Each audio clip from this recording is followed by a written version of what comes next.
क्या middle east एक बार फिर जंग के मुहाने पर खड़ा है? क्या अमेरिका ईरान पर हमला करने की तैयारी कर चुका है? और अगर ऐसा है तो दुनिया को इसके क्या नतीजे भुगतने पड़ सकते हैं?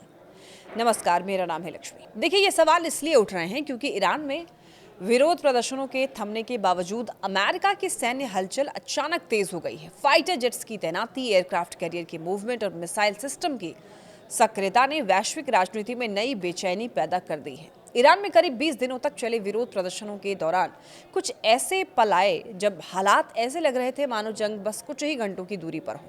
उस समय संकेत बेहद साफ थे। इजरायली प्रधानमंत्री बेंजामिन नेतन्याहू का विमान अचानक इजरायली एयर स्पेस छोड़ करके एक सुरक्षित लोकेशन की ओर बढ़ गया।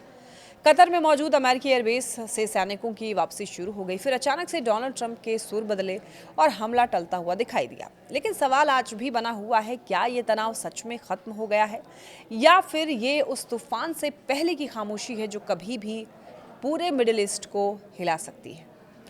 इसी बीच अमेरिका की बढ़ती सैन्य गतिविधियों ने दुनिया की धड़कनें तेज कर दी है। जिस तरह फाइटर जेट्स, एयरक्राफ्ट कैरियर और मिसाइल डिफेंस सिस्टम तैनात किए जा रहे हैं, उससे ये साफ संकेत मिल रहा है कि वॉशिंगटन सिर्फ दबाव बनाने की रणनीति नहीं अपना रहा, बल्कि हर संभावित हालात के लिए खुद को पूरी तरह तैयार कर रहा है। और यही वजह है कि सैन्य विश्लेषक इसे बेहद ही गंभीर घटनाक्रम मान रहे हैं। तो देखिए, पहला बड़ा संकेत आता है जॉर्डन से।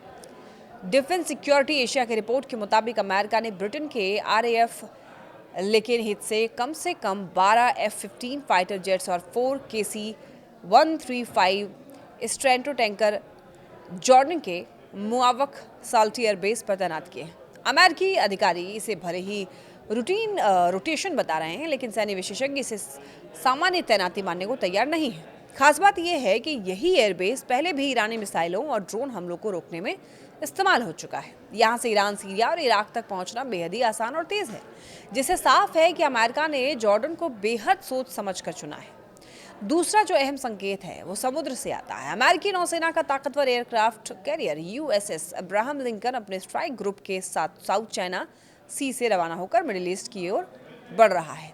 इसके साथ 2 आधुनिक डेस्ट्रॉयर हैं जिन पर सैकड़ों मिसाइल लॉन्च करने की क्षमता है। रिपोर्ट्स के मुताबिक ये कैरियर स्ट्राइक ग्रुप अगले 5 से 7 दिनों में सेंटकॉम क्षेत्र में दाखिल हो सकता है। सैन्य विश्लेषकों का मानना है कि इसके बाद अमेरिका के पास में सिर्फ सीमित नहीं बल्कि बड़े पैमाने पर सैन्य कार्रवाई करने की पूरी क्षमता होगी। तो आमतौर पर इतनी बड़ी नौसैनिक तैनाती बिना किसी ठोस रणनीति के उद्देश्य के बिना नहीं की जाती है। तीसरा और सबसे संवेदनशील संकेत ईरान और अमेरिका के बीच बढ़ते तनाव से जुड़ा हुआ है। भले ही ईरान में हिंसक विरोध प्रदर्शन फिलहाल थमने की खबरें आ रही हों, लेकिन दोनों ही देशों के बीच अविश्वास जो है वो चरम पर है। राष्ट्रपति डोनाल्ड ट्रंप पहले ही संकेत दे चुके हैं कि अमेरिका प्रदर्शनकारियों के समर्थन में मैदान में उतर सकता है और इसके जवाब में ईरान ने भी अपनी तैयारियां तेज कर दी हैं। तेहरान और अन्य रणनीतिक ठिकानों के आसपास मिसाइल डिफेंस सिस्टम तैनात कर दिए गए हैं। ईरान के राष्ट्रपति ने खुली चेतावनी दी है कि अगर सुप्रीम लीडर आयतुल्लाह खामेनेई पर हमला हुआ तो उसे सीधी जंग माना जाएगा। उधर अमेरिका भी पीछे नहीं हट रहा है। हिंद महासागर में स्थित डिएगो गार्सियो सैन्य अड्डे पर कार्गो प्लेन, हवा में ईंधन भरने वाले विमान और पैट्रियट मिसाइल सिस्टम भेजे गए हैं।